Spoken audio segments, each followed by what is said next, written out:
ஒரு அண்மை செய்தி.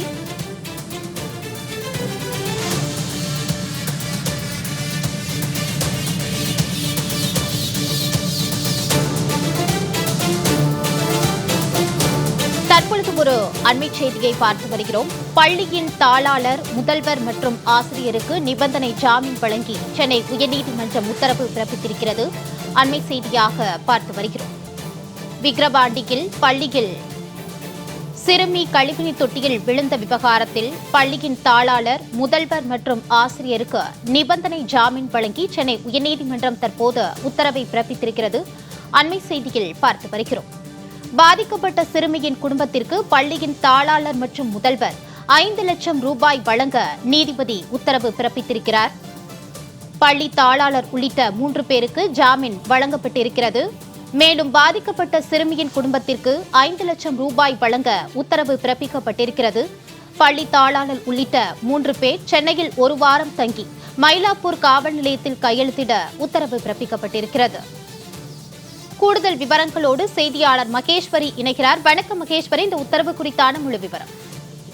விழுப்புரம் மாவட்டம் விக்கிரவாண்டியில் உள்ள தனியார் மேல்நிலைப் பள்ளியில் கழிவறைக்கு சென்ற எல்கேஜி மாணவி கழிப்பிட தொட்டியில் விழுந்து உயிரிழந்ததாக அவருடைய தந்தை அளித்த புகார் ஒன்றின் அடிப்படையில் தான் சந்தேக மரணம், பணிகள் அஜாக்கிரதையாக இருப்பது ஆகிய பிரிவின் கீழ் வழக்கு பதிவு செய்த போலீசார் பள்ளியினுடைய தாளாளரான எம்எல்டா மற்றும் முதல்வரான டோனிக் மேரி மற்றும் வகுப்பு ஆசிரியர் ஏஞ்சல் ஆகிய 3வரையுமே கைது செய்கிறார்கள். இந்த வழக்கில் ஜாமீன் கோரி 3வருமே சென்னை உயர்நீதிமன்றத்தில் தனித்தனியாக மனுக்களை தாக்கல் செய்கிறார்கள்.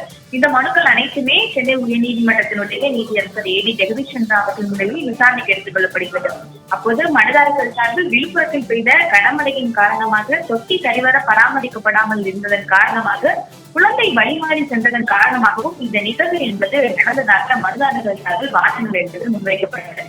காவல்துறை சார்பில் இந்த வழக்கில் விசாரணை என்பது நடைபெற்று வருவதால் இவர்களுக்கு ஜாமீன் வழங்கக்கூடாது என்று எதிர்ப்பு தெரிவிக்கப்பட்டது.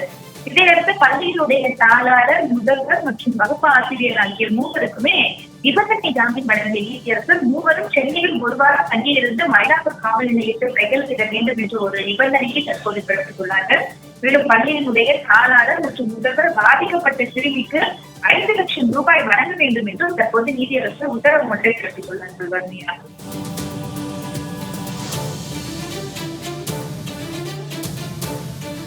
உத்தரவு குறித்தான கூடுதல் விவரங்களோடு இணைந்தமைக்கு நன்றி மகேஸ்வரி.